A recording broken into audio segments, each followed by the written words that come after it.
The National Affordable Housing Management Association has created a recognition program for communities of quality, and this is to recognize apartment communities, primarily affordable apartment communities, that have achieved a high level of performance and customer service and so forth. And it's a wonderful program, and I really like to encourage everyone who hasn't already participated in it to do so. Our goals for today's webinar are, first, to take the mystery, fear, dread, and anxiety out of the COQ application process. I'm also going to help you to pre-qualify your property before you do the paperwork. And I actually have provided what I call a preliminary plan for you that allows you to work through this process, which we will do as part of this webinar.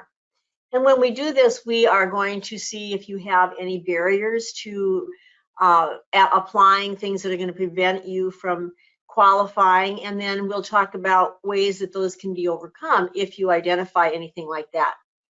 And then I'll have you make a plan with a target date for submitting your COQ application. And I just like to pause and say, you can submit these any time of the year.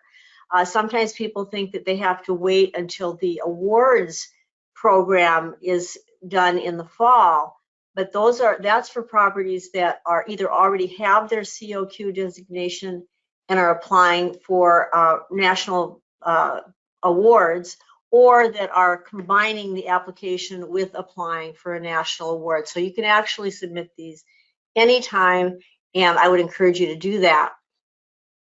So our fifth goal will be to actually learn how to complete the form itself and how to put it together with the various attachments that you have to have, the process of submitting it, how that works, where you have to send it, and the attachments that have to go with it. So let's talk about why you should apply for the communities of quality. This is what NAHMA says about that. Affordable housing providers who create safe, attractive, well-maintained properties that are neighborhood assets deserve to be recognized for their outstanding achievements. When your property meets NAHMA's high standards in physical maintenance, financial management programs and services, employee credentials, and other criteria, it becomes a member of an elite group. Community of quality properties qualify for regional and national awards, or they will also be listed in an online registry of the country's top affordable properties. And you also have marketing materials that are provided to you that you can use in promoting your property, promoting this designation that you have achieved. So as I said, we want to talk about how you determine whether or not your property qualifies for COQ recognition. And for that process, rather than going directly to the form, I like to go through, as I said earlier, what I call a preliminary checklist and plan.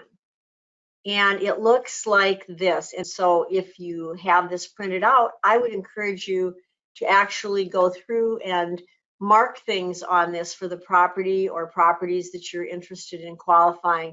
And this will help you identify barriers and then go to the next step. And if everything on this comes out that we're good, then we're ready to fill out the form. These are all just yes, no questions to determine if you qualify or if you have issues. I'm going to go through the questions that are on that preliminary application. So the first thing it asks is your property a member of an NAHMA? Or is your management agent a NAHMA member? And of course, if you are, then you will be able to say yes to that question. Either one, either an NAHMA member, your property is actually an NAHMA member, or your management agent is a NAHMA member. But what that does is it means that your application fee will be lower than if you were not a member. So non-members can also apply for this, which is, we want to get as many properties qualified as we can, but they are going to pay a higher fee. The next thing on the preliminary checklist form is asking you about the size of your property. And so it says, You either check my property is under 50 units and therefore considered a small property. And that is important because there are a couple of categories where the points that you have to get in order to qualify for the COQ are lesser for a small property than for a large property. So that means 49 units or less if you have a property like that. If your property is 50 units or over, we call it a large property, and then that means that you're going to have a higher point minimum, not in every category, but in certain categories. The next thing we do is go on and ask a couple of quick questions about physical inspections. So if your property is subject to REAC, and of course you're going to be subject to REAC if you're a HUD property, right? If you're not a HUD property or you don't have any HUD funding on your property, then you're not going to be subject to REAC. So a tax credit property isn't subject to REAC, for example, unless it also has, you know, project-based Section 8 with it. But if your property is subject to REAC, then if your last inspection score on your REAC was at least an 80, then you're in the door for qualifying based on physical inspection. If your property is not subject to REAC, so it's a tax credit property, or it's a home property, or it's a rural development property that doesn't use the REAC system, then you would take the last physical inspection rating that you received from some other agency that was at least a satisfactory or pass. Different agencies have different ways of scoring this. So not having a REAC inspection obviously doesn't disqualify you, because that only applies to HUD properties. So if you can answer yes to either one of those, then you're in the door for physical inspections. These are examples of some of these non-REAC inspections. So it could be your tax credit monitoring agency's physical inspection. It might be a lender. It could be the syndicator on the tax credits. If you have a property that is like a bond property, for example, that is not subject to some of these more formal types of inspections, then you might have to go down and look at city code compliance, fire safety inspections, pool inspections, housing choice voucher inspections when somebody brought a voucher to your property. Okay, so now the next thing on that preliminary checklist talks about management reviews. So again, we're just trying to see if you can get your foot in the door. We're not talking about maximums, just the minimum scores.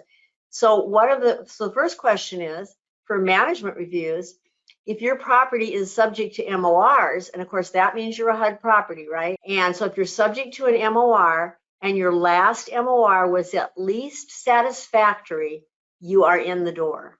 If you had a below average, then you would have difficulty with this one. So you have to have at least a satisfactory. That's all you need. And if your last MOR was 5 years ago, then that's the one you're going to use. If your property is not subject to MOR, so that means you're a tax credit property, you're a rural development property, you're a bond property, for example, or a home property, that just home without any other type of HUD funding, then how do you meet the grade there? In that case, you look at whatever your last review was that you had on your property. And the way that we look at that is we say, whatever the rating you received has to be at least a satisfactory or a pass. Okay, and then there's a third way you can do it. So let's say that you don't have an MOR, you don't have a big management and operations reviews by a tax credit agency or something, then we have another way that you can meet this. And that is you can supply copies of compliance certificates and reports that you have done showing that your property is maintaining continuous compliance with regulations. The next thing on the preliminary checklist is financial management. Again, we're going to just see if we've got the minimum to qualify. So if your property is reserved for replacements, that's what R for R is, reserved for replacements fund is at least 90% funded, that will get you the minimum points you need for financial management. If your property has a rent collection rate that is at least 90%, that will get you the minimum points needed. If your property has an on-time collection rate that is at least 80%, that's another way. You don't need all of these. You really just need one to minimally qualify. And you can also use your property's last certified audit report if your property has a certified audit, and that has to be one that has no findings, okay? So any one of these will get you qualified for the COQ designation. The next thing on the preliminary checklist is credentials. If staff members affiliated with the property have sufficient credentials to achieve minimum points for the property size. So this is one where the size of the property, as you can see, the small property, that's 49 units or less, has to achieve at least 10 points in this category. And the large property, which is 50 units or more, has to achieve at least 20 points in this category. And well, how do they achieve those? We'll look at that on the next slide. But this is the thing I want you to really focus on. This is the definition of affiliated with the property. This is defined as a staff person who does some work on behalf of the property, either on-site or off-site, that directly impacts the operation or management of that property in some way. So for example, if you have a compliance director who interacts with your property, you can use that person's credentials. Obviously, we like to see that the on-site people have credentials as well. That's great. But you know, there are many ways that you can get these points. And again, here's the way that works in terms of credentials. The NAHMA credentials are, of course, worth more than other people's credentials. That just makes sense, right? Because it's a NAHMA designation, the COQ. So a CPM is worth 4 points, and a RAM, CAM, COS, and there are other things that you can have. Other people like the STAR for RD and so forth. Any other designation is going to be worth 3 points. You put the number of staff that are affiliated with the property, according to that definition we had. Let's say you have 2 NAPs or NAPEs. So that would be 2 times 10, which would be 20 points. Okay, well, if you remember what I said the minimum points were, we've already achieved enough points for a large property just by doing that, you know. But you really want to put them all down, and I'll explain to you why in a little bit later. When you can get more points than needed, it's always a good thing for the possibility of applying for a national recognition award. If you're a SHICM company, that's worth a lot. That's 15 points. For a CPO, a Certified Professional of Occupancy, the NAHMA, prestigious NAHMA designation for HUD occupancy, those are worth 5. Number of staff times 5. A SHICM is 5 points per staff member. A Fair Housing Compliance, another NAHMA course, the certification course, is also worth 5 points for each staff member. And of course, if you've got a NAP, you've also got either a CPO and a SHICM and an FHC. So you're going to get a bunch of extra. A NAP is going to get this plus all these other things, because you have to have those other things in order to get the NAP professional level. The last one is a green credential that NAHMA sponsors, okay? And again, we already looked at this one. And so once you figure that out, you add the points. So again, all you need is 10 points for 49 units or less, or 20 for 50 units or more. So again, can you accumulate those points? Can you accumulate the 10 points for the 49 units or less, or the 20? And I'm sure you can. I have no doubt that that's an easy one. But always remember what that definition of affiliated with the property is. So now let's go to the next thing on the preliminary checklist. So programs and services. Again, now we have a difference between small and large properties. So if you have property that's 49 units or less, right, you're considered a small property. And then you need only 6 programs or services a year. Then if you are categorized as a large property, which is going to be 50 units or more, you have to have 9 of those. Now, there are many ways to get the points for the services. For service programs, you can use social events that you have, you can use informational meetings, you can use actual services that you're doing on your property, like maybe you have some classes that you offer, maybe you have English as a second language, maybe you have some youth programs and so forth. I mean, so there's just all kinds of ways to get that. And that's the next thing that you have to look at. And usually tax credit properties don't have a problem with that, because tax credit properties are required in their application to provide service programs. I like to call it service enriched housing.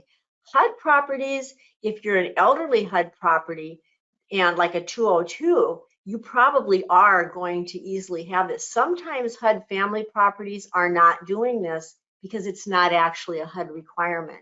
So of course, it's a great thing to do, and it definitely improves your property and the marketability of your property and everything. But so for some properties, this is a little more challenging because they weren't really required to do it. So this is something they may have to, start doing in order to qualify. All right, so now we go on to the next thing on the preliminary checklist. This is endorsements. Now, it's not the number of endorsements that you have, it's the type of endorsements that you have. So you have to have two different types of endorsements. And one of them is resident letters. You really only need one resident letter. Again, we're looking at minimum here. So you can have a resident letter, and look at this, a letter from a staff member. So this is where the staff member tells how great this property is and how much they enjoy working on it. That counts as an endorsement.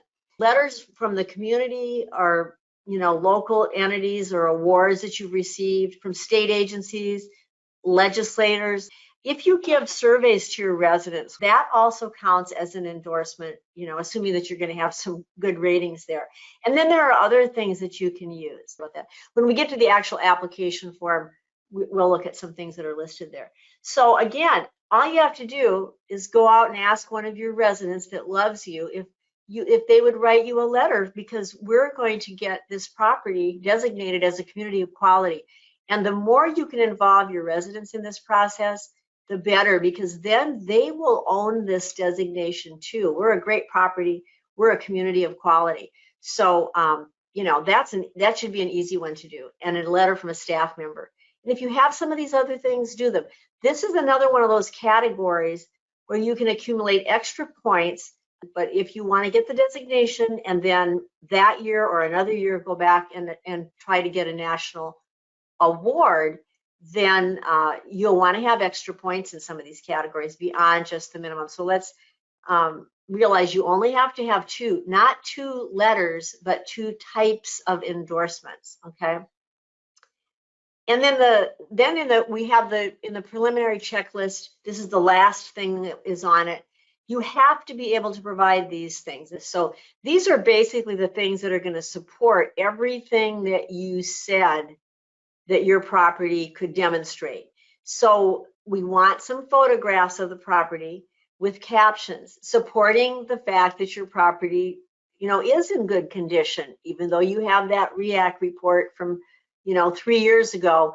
We want some, and these are supposed to be recent photographs.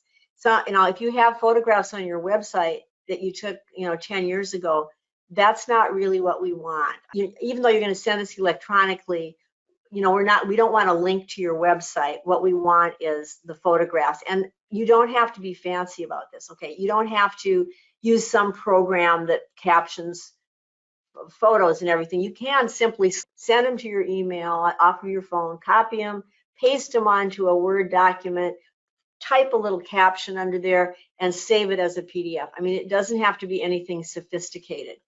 And this has to be 6 recent photographs. We'd like to see the exterior and maybe some interiors, as well. Then another requirement is all those reports that we just got through talking about. Any of the reports that you use to achieve points for the physical inspection and also the management review section, right? Even though we gave you all those different alternatives, which is an MOR or if it's some other type of inspection that you had from some other entity that we looked at earlier. You have to include those to support what you said. Now, you don't need to take your entire REACT report that has all that detail on it. All you need is the page where they gave you your score. And again, remember, if you haven't had one of these recently, it doesn't matter. You just take the last one you have. But if you used your certified audit to get some of your points, then we want a copy of the auditor's letter. Now, we don't need the whole audit report. No, we just need that first page where the auditor says there were no findings on this audit. That's all we need. Okay, just that. When I say we, I mean the folks at NAHMA. So again, these are going to support everything that you said earlier. Let's say that you've determined that your property qualifies through working through the little checklist that we had. Now, all you have to do is gather the documentation and then, of course, fill out that application form as well. Let's say that you went, oops, I didn't get an 80 on my last REACT. It was a 79. Okay. Now what am I going to do? You're going to have to get a REACT score if that's what you're subject to on a HUD property that's at least 80. Maybe you don't have enough service programs right now. That's an easy fix.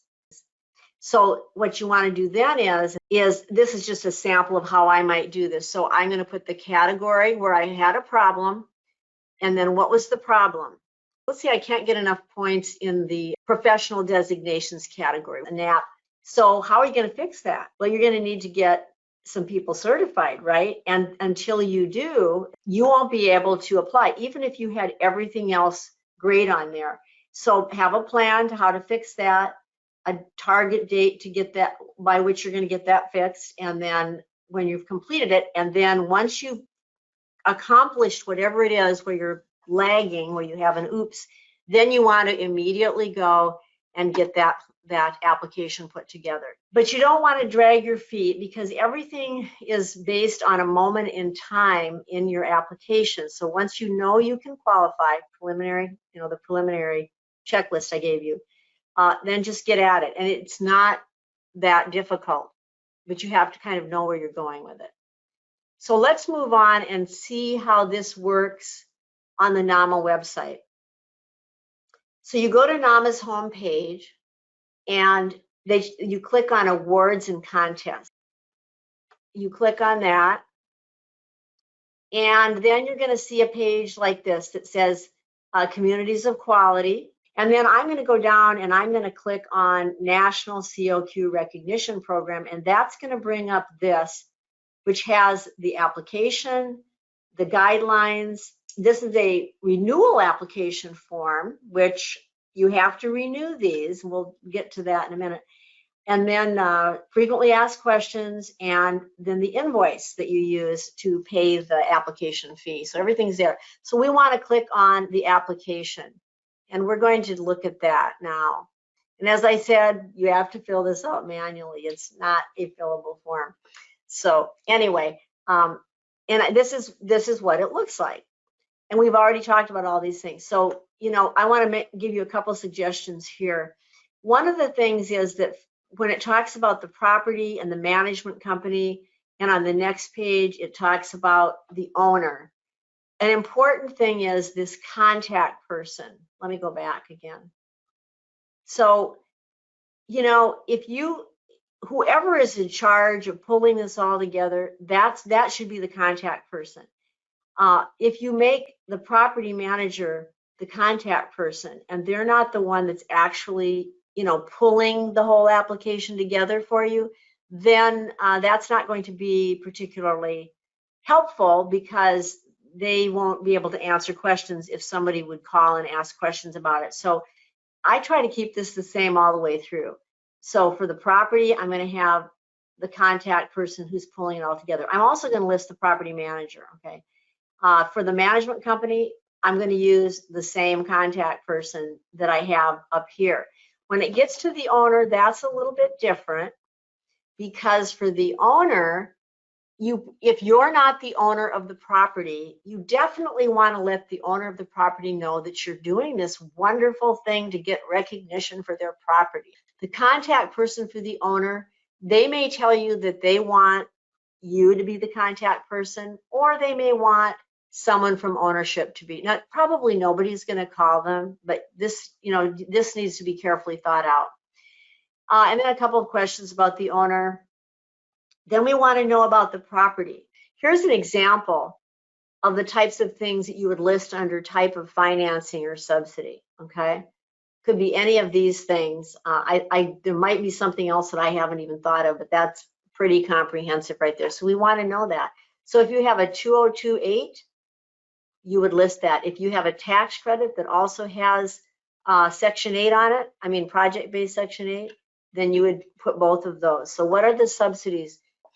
We want the number of units, the age of the property. When was the property initially occupied? And then the type of housing. But anyway, they want to know the type of housing it is. And then now everybody says, well, this changes. Number of children, number of adults and families, number of seniors, number of disabled. And they'll say, well, some of them are adults and they're seniors, and they're adults and they're disabled, or they're children and they're disabled. Okay. It doesn't matter. This doesn't have to come up to the same as the number of units. And this should be done at a point in time. So everything's being done at a point in time. So the way I would do this is the day that I am going to submit the application, I would get this, I would make it that point in time. Is it a rural, a suburban, or an urban property? And then you list your AHMA. Now, I'm not going to spend a lot of time on each of these others because I did this in a simple way for you when we went through that little checklist, right? So just take everything we learned in doing that and realize that you're not going to answer every one of these questions. Probably very few properties are going to use number 6. You're a HUD property, you're a tax credit property, you're a rural development property. And so you're going to fall up in here. And remember, you don't have to have a number in every one of these because it tells you that the points that you need are 50. You actually can get as many as 60 points from this category. So if you've got a high REACT score, 96 to 100, you're going to get more points. So there is room, but having like all of these is only going to get you 60 points, okay? So you just go with, where you're going to be able to get the most points. And that's what you're going to be, just need 50, all right? Okay, remember we went through this? And we said, you don't have to have all this stuff, right?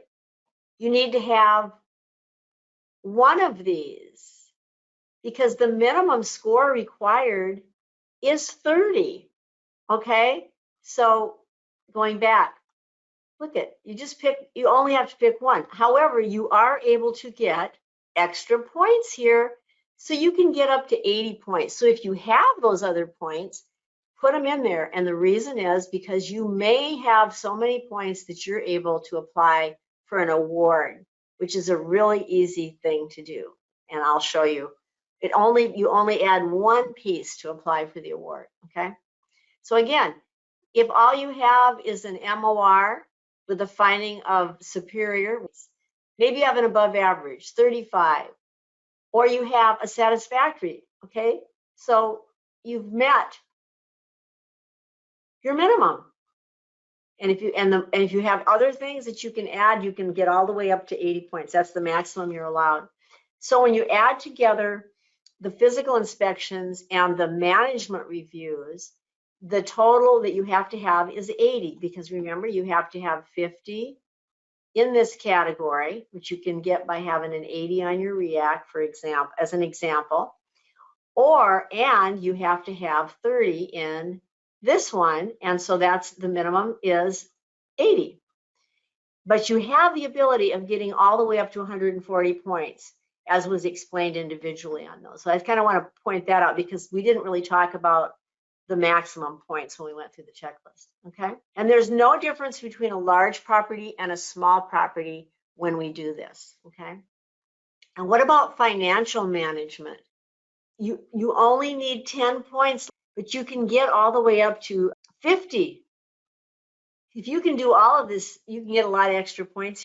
Employee credentials, we went through this extensively. And here it makes a little more sense. Now, see how we have two columns here? You're going to fill out only one of these columns, and that's going to be the column that describes your property. So the first one is for properties with 50 units or more. So if you're filling out this column, you don't put anything in this column. The other one is for properties with 49 units or less. Again, if you're going to fill out this column, you don't do this one. And two people that have a CPO, 2 times 5 is 10. One person has an FHC, 1 times 5 is 5, okay, etc. Now, if you have NAHMA credentials, the way the NAHMA staff confirms that you have a current NAHMA credential is to look at the credential directory, which is online. Basically, all you have to do is just list the names of the people. And again, 50 units or more, you need 20 points, 49s or less, 10, very little, right? However, and here are these other ones we talked about that are worth a lot of points. And then the other credentials from other organizations, which we don't give as many points to, but still you can use them, as we looked earlier. And here's some more. We didn't have all these on the slide, but here's some others that I didn't list. There's the STAR from rural development and so forth. And again, you need 10 points if you are a small property, and 20 points if you are a large property. But look at the extra points available, 70. But if you are interested in trying to get the award, the national award, then you are going to want to have some extra points in there. Programs and services. Again, we went through the checklist. I showed you, how that works, but here's a little more information. And they give you some examples here. Let's see what they have. Tutoring, English as a second language, junior achievement, parenting classes, arts and crafts, exercise and dance classes. You list the program. So you're going to need to have a flyer, and it needs to have a date on it, the flyer that you use to promote it. You don't have to provide a sign-in sheet or anything like that. So anyway, again, you only fill out one column. So if you're considered a large property with 50 or more units, you're going to put your points in here. And if you're a small property with 49 units or less, you're going to put your points in here. Here's your points.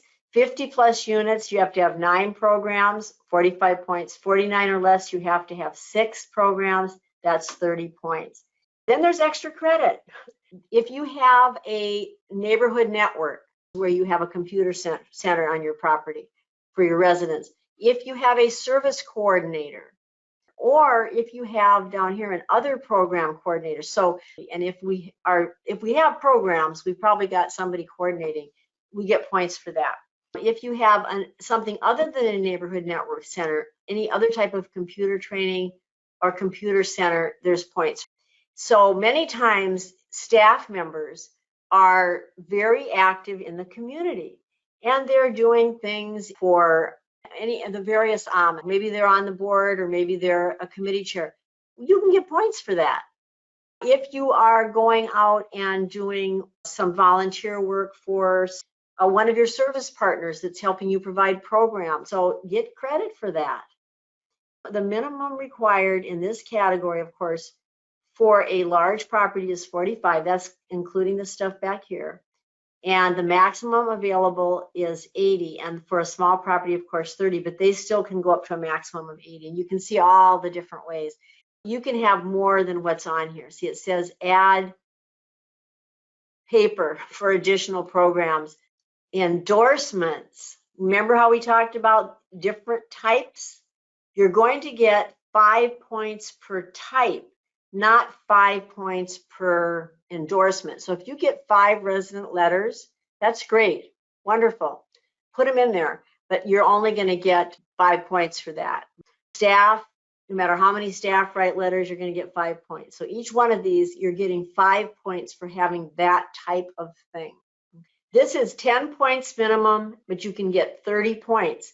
So if you get 1, 2, 3, 4, 5, 6. If you get every one of these plus this other, you're going to get 30 points there, which is, of course, way beyond what you need in order to simply get the COQ designation. Now, again, remember we talked about all the things you have to attach. You're going to get 30 points for attaching the photos. You're going to get 30 points for submitting your physical inspection that you used for your points and whatever you used for your financial assessments, whatever it was that backs up those points that you said you had, right? Like the first page of your REACT that shows your score, or the first page of your MOR, or whatever it happens to be. If you have some citations, awards, newspaper articles, things like that, you can get 5 points for each example, up to 20 points. Again, this is trying to help people to get up to that point where they can go for the goal, qualify for the award. And so here, you have to have 60 points in the category of photos and reports. Remember, that comes from back here. But you also can have these extra things and get up to a score of 8. So now let's look at the summary chart for the points, which is part of the application form itself. You have your category and your points. For category 3, there is a difference. More points are required for a large property. For category 4, more points are required for a large property. So the categories that are having the difference are the ones on credentials and service program. Here's the maximum you could get in those categories. So the category 1, which is that inspection category, has a maximum possibility of 140 points. The point is there are so many more points available than what you have to get just to qualify. So then over here, you write the points that you actually earned, and they should add up to the minimum. So for 49 units or less, the minimum has to be 200 points in this block. If you have 50 units or more, you have to have not that many more, but at least 225 points, and they have to be in the specific category. It's not that you can get 140 points in category 1 and then not get the points that are required in category 2. That it isn't going to make up for it. You still have to have the minimum, okay? There's actually 450 points possible. And that's not entirely accurate because some of them you couldn't get because of the type of property you have. But theoretically, if you had a blended property that had several programs on it, would have the possibility of getting up to 450 points. You need 325 for the awards competition. So you've gone through the checklist, you've filled out the form, and you're gathering the documents as you do that. Next, something that is used by properties that are not subject to agency inspection. We actually provide a form for that. But if you have a bond property, for example, or even maybe a property that's just home and you cannot come up with some of the things, this is how you prove your physical condition and inspection status. And it works for both the physical and for the file compliance part of it as well. And if you have a property that's unique and you're having trouble with this, you just contact NAHMA and they will tell you how to make that work for you. Here we went back to our page, we did the application. So there's another link to the electronic submission guidelines. You cannot submit a hard copy of your application. It has to be submitted electronically. What does that mean? You need to check with your AHMA because you're going to send these to your AHMA, not to NAHMA. If your AHMA says we have a place that you can upload your application and all the attachments to, that's great. If they don't, you can send them a flash drive, a CD, or a DVD. It's possible to email them, but most AHMAs do not want them emailed due to issues of document size, but sending them on a flash drive, or if your AHMA provides you with a Dropbox or SharePoint or something where you can put them, that's really great. How do you put it together? You're going to have several different PDFs. One is going to be the part of the application that has the contact information, which is those first couple of pages, right? Then you're going to have inspections. You're going to have the part of the application that covers the inspections. So the pages that are about inspections, And in that PDF, you're also going to put the attachments that are for inspections that we went through, like your first page of your REAC and so forth. Category 2, financial management, same thing. The page that is about financial management from the application, and with that, the reports that you use. For category 3, employee credentials, again, the pages from the application that are about employee credentials. And then if you're having credentials that cannot be backed up in the NAHMA directory, you'll need to provide proof of credentials for those other credentials that you're using. Then you have programs and services, category 4. So take the pages out of the application that are the program and services pages. That's going to be the first couple pages of that PDF. And then the flyers, et cetera, that you used for that. Endorsements, same thing. Take the page that shows how you accumulated your points for the endorsements, and with that, put the letters, whatever it is that you're using that backs up the points that you took. The last one, photographs and reports. This is where your photographs are going to go. And if you have some other things that you used in that extra credit part, that's where those can go. So that here's an example of what it would look like. Here's the example. So here is Baptist Retirement Village in a folder, and in it is the application. That's actually page 1, category 1, category 2, category 3, category 4. That's how they want them to be labeled. So the one called app is really just the contact information sheet, and they also want you to put the summary chart. Okay, how to submit. You send it to your AHMA. You put in a check for $150. That's for members. The check is going to be to the AHMA. Now check with your AHMA, because some AHMAs will accept credit card payments. And if they do, that's your possibility. So again, every AHMA is a little bit different in how they handle this. The AHMA goes through the application and it makes sure that it's been correctly compiled into the 7 files. They're going to make sure that everything looks like it was filled out, that was supposed to be filled out. They're not going to review it for points or anything like that. They're going to make sure that it is ready to be sent to NAHMA. Then they will send it on to NAHMA, and NAHMA will review it. So here is an invoice that you can use to show your payment. Let's look at the flow chart. First of all, you have to apply. You collect the data and the documentation. You complete the self-scoring application, which hopefully we've taken the confusion and mystery out of that for you. And then you're going to scan it and the document. Scan it into those 7 separate pieces for review. Okay? Send it to your AHMA with the application fee. Now, once you receive your designation, NAHMA will communicate with you, and they're going to communicate with that contact person. And so you promote it, you receive the COQ welcome kit, and you promote your accomplishment. And then if you earn COQ recognition for more than half of your company portfolio, you can become recognized as a Communities of Quality corporate partner, which is kind of a big deal. And there are some of those currently recognized by NAHMA. You also have to renew this every 2 years. So you'll get a reminder that it's time to renew. So it's good for 2 years. And then on that 3rd year, it has to be renewed. Now, the renewal does not involve filling out the entire application. Okay, the renewal is quite simple. It's just a form where you say, yes, this is still correct. This is still correct. This is still correct. We still are, at least an 80 or whatever, you're certifying that everything was the same, and you send that in to maintain your recognition. So it isn't.